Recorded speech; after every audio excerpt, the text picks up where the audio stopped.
Princeton University defines a strawman argument as a weak or sham argument, set up to be easily refuted.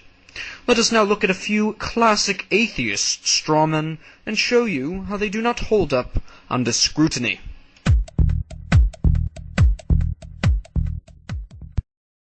Atheists like to say, "There is no God."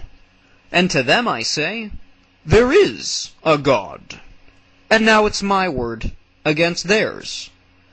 So now it's our job to show each other evidence to support our claims. Whoever has the most compelling evidence likely has the stronger argument.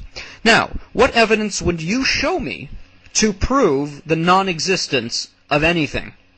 I mean, it's very difficult to show evidence of the non-existence of something. So the burden of proof is actually on the person who asserts that something does exist, and to claim something does not exist is simply to ignore all the evidence that something does exist. So you might say, well, what evidence is there that God does exist? Well, I happen to have plenty of evidence.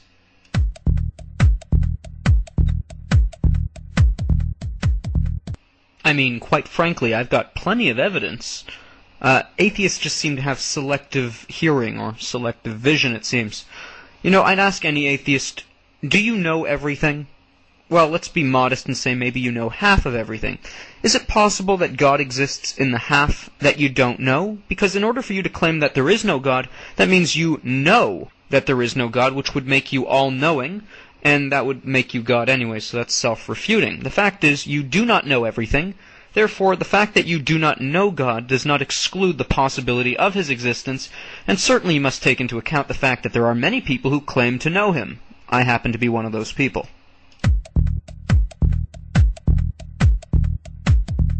The next one is, can an all-powerful God create a rock too heavy for Him to lift?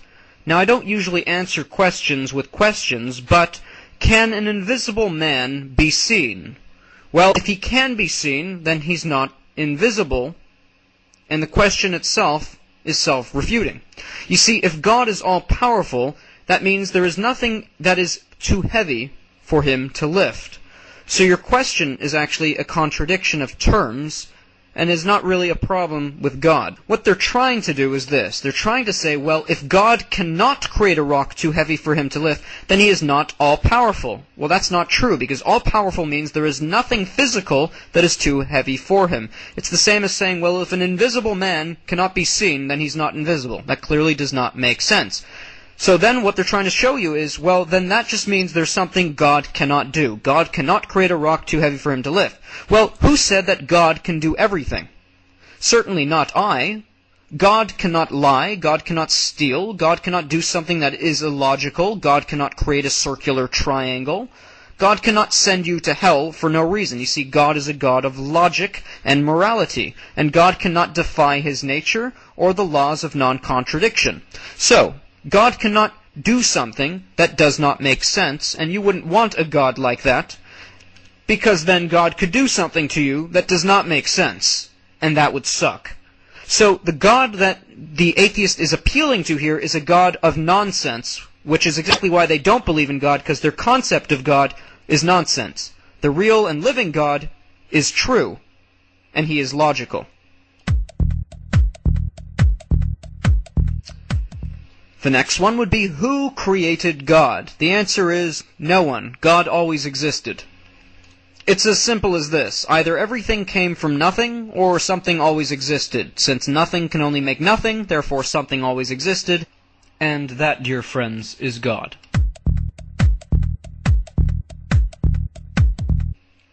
The next one is, the Bible was written by man, and therefore they think that somehow they can reject it on the basis that men penned the information in the Bible. Well, just because men wrote something does not mean it's not true.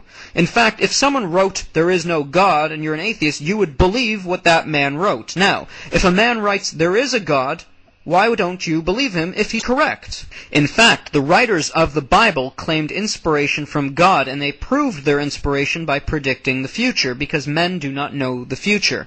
The Bible predicts the future hundreds of times and is correct every time. The Old Testament and the New Testament were separated by a couple of hundred years, and the events in the New Testament were foretold in the Old Testament, such as the birth of the Messiah, who would come to earth, be rejected by the Jews, but received by every nation on the planet through his death and resurrection. This indeed happened. Next, they say there are so many religions, therefore no religion is correct. Well, that's simply ridiculous. Just because many people believe many different things does not mean one of them is not correct. Like I said, the Bible predicts the future, and it is the only book that is consistent in its predictions, because no other religion would dare to expose themselves with false predictions. However, the Bible boldly predicts the future with authority, as if to say, yeah, I know the future, what you gonna do about it? Next they say, how can anyone know the truth? Well, like I said, we live in a pretty logical universe, and truth is not that difficult to ascertain if you got a brain. Some people like to say, well, there is no absolute truth. Well, I say this, are you absolutely sure? Doesn't matter how you answer that, you confirm there are absolutes. Well, everyone has their own beliefs. Yeah, they do. But that doesn't make every belief correct. If I say we have a sun and a moon, and you say, no, we do not have a sun and a moon, one of us is wrong. One of us is also correct.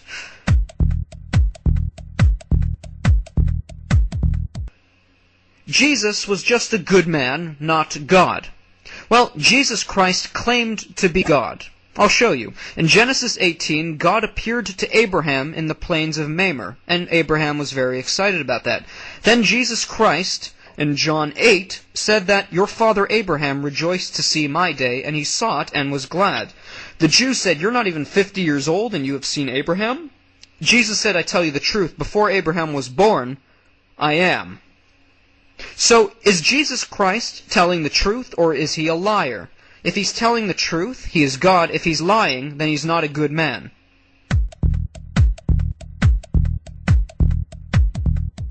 Why is there evil? Atheists are under the impression that the existence of evil is incompatible with a good God. Well, I say this to you. I could be a good guy, but that doesn't mean I have to prevent you from doing evil. It's simply not my obligation to control you, because what if you are thinking something that is evil? I can't control your thoughts. Now you might say, well, God can control my thoughts. Well, yes, but that would negate the reason that he created you. God created you to be a being with free moral agency, that you may choose to obey and love God and engage in an eternal relationship with him, or depart from him. You see, God wants to have a relationship with us, and in order to have a relationship with us, we must have choice. Relationships that are chosen are the only true relationships. In order for an atheist to claim that evil exists, he must therefore demonstrate that good exists. However, if God does not exist, then good and evil are only figments of the imagination of humankind, and therefore good and evil do not exist. So in order to claim that there is evil in the world, there must be an external, perfect moral goodness, a code by which we are to measure what is good and what is evil. That can only be true if goodness is external from humankind. So, in order for an atheist to say evil exists, he must appeal to the existence of God.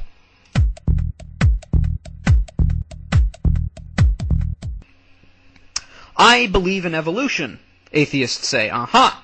Well, that is to assume that evolution theory negates the existence of God, which, quite frankly, it does not. However, I don't find any reason to compromise on this issue, as I believe evolution is simply a lie on top of lies, and bad science on top of bad science. And I'll provide you a link on the side of this video, which will prove that to you. I hope you've enjoyed the video. This has been the Top 10 Atheist Strawmen.